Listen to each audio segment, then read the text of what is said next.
శివభక్తురాలి నోటి వెంట ఆ మాట ఊరికే రాదత్తయ్య. ఏమోలే, ఎవరెటైనా పోని, నువ్వు ఆవిడ అత్తయ్య అని వరుసలు కలుపుతూ ఇక్కడే ఉండకు. వీళ్ళ చీదరింపులు మనం పళ్ళెం. ఇక బయలుదేరదాం. పద త్రినేత్రి. నేను త్రినేత్రిని కాను, త్రినేని బామ్మగారు. అలా చెప్పక్క, నువ్వు చెప్తే తప్ప వినేలా లేదు.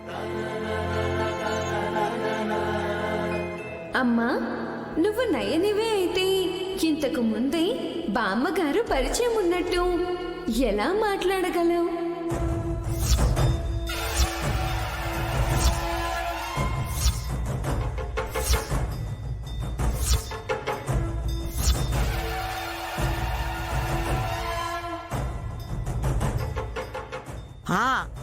అది లెక్క.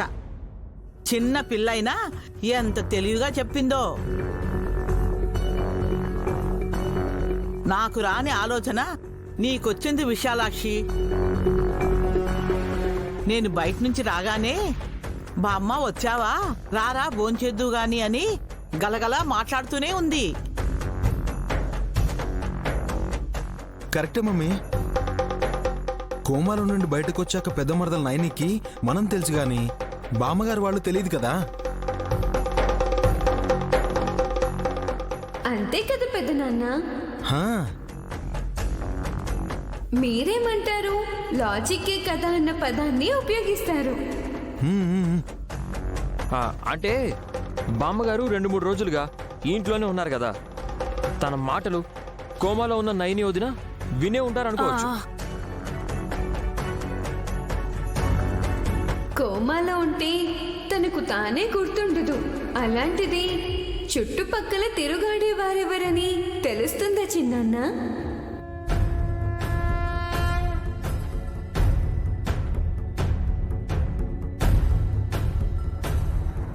ఈ పిల్ల ఇప్పుడే రావాలా? మళ్ళీ మనల్ని ఇరకాటంలో పడేసింది కదా నైని. మాట్లాడుకుంటూ ఉంటే ఎలా? ఎప్పుడు తిన్నారో ఏంటో. రా విశాలాక్షి, బామ్మ నువ్వు కూడా రా. ఇక్కడ పరుగు పోతుంటే పూట పూట తినడం ముఖ్యమైందా నీకు?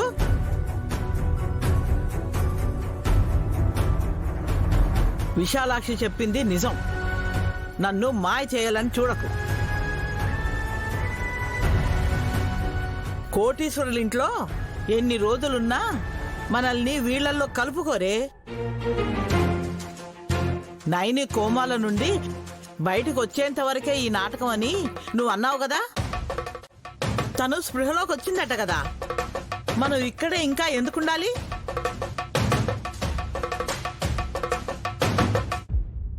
కోమాలో నుంచి వచ్చిన మా చెల్లి తనే బామ్మ. పెద్దావిడేమో తనే తన మనవరాలు అనుకుంటోంది.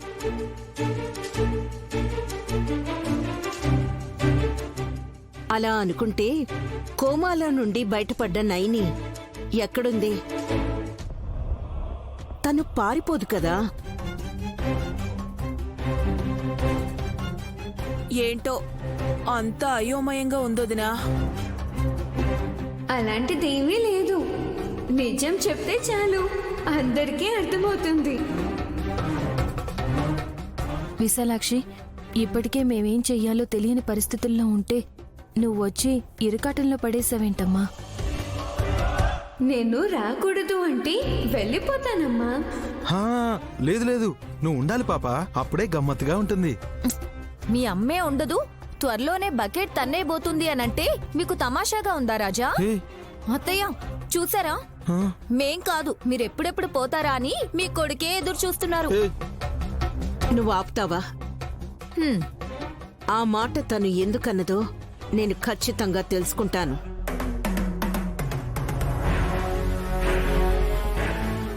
కాని ముందు ఇక్కడ ఉన్నది నయనినా త్రినేత్రినా అన్నది తేల్చుకోవాలి.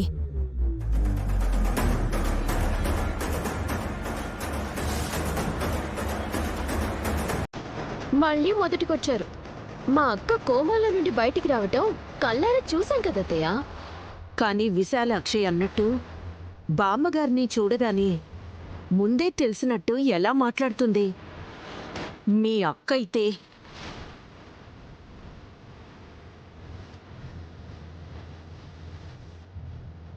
ఇంతకీ ఏమంటారు? మళ్ళీ మీరు అఖండ స్వాముల వారిని మేం గురువుగారిని పిలిపించి పరీక్షలు ప్రయోగాలు చేయాలంటారా? ఇప్పటిదాకా చేసింది చాలు. అదృష్టవశాత్తు కోలుకున్న నైని వదినని మానసికంగా నలిపేయాలని చూస్తున్నారా? తమ్ముడు, విశాలాక్షి ఊరికేనే రాదు. నెత్తిన పిడుగుపడేలా చేసింది.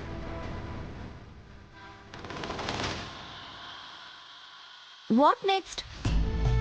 నేను భోజనం చేసి వస్తాను, ఈలోపు ఎవరికి వాళ్ళు నిర్ణయానికి వచ్చేయండి.